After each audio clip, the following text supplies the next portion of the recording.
మనిషి జీవితంలో పెళ్ళనేది ఖచ్చితంగా ఉంటుంది. పెళ్లి తర్వాత ఇద్దరు భాగస్వాములకు ఎన్నో రకాల బాధ్యతలు కూడా మీద పడతాయి. వాటిని దాటుకుంటూ ముందుకు వెళ్లాల్సిందే. కష్ట నష్టాలను బేరీజు వేసుకుంటూ సాగిపోతేనే సంసారం అనే నావను ఈదగలుగుతారు. అయితే పెళ్లి తర్వాత మీ భార్య ద్వారా కలిగే ఆర్థిక ప్రయోజనాల గురించి ఇక్కడ తెలుసుకోండి.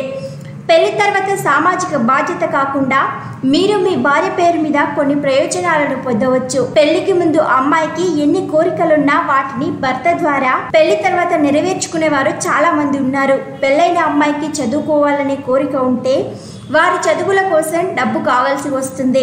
అలాంటప్పుడు ఆమె ఎడ్యుకేషన్ లోన్ తీసుకుంటే అందులో భారీ రాయితీ పొందే అవకాశం ఉంటుంది.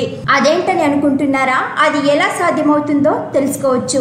భార్య ఉన్నత చదువుల కోసం బ్యాంకు నుంచి రుణం తీసుకుంటే భారీ రాయితీ లభిస్తుంది.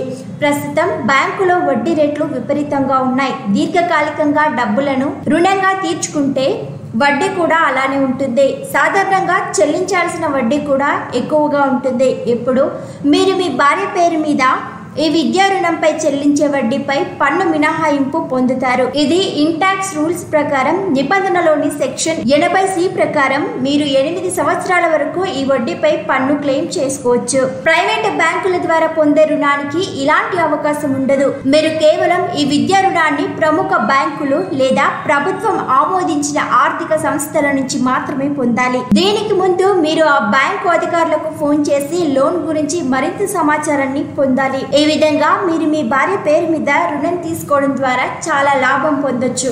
ట్రెండింగ్ వీడియోల కోసం News18 తెలుగు ఛానల్ను సబ్స్క్రైబ్ చేసుకోండి.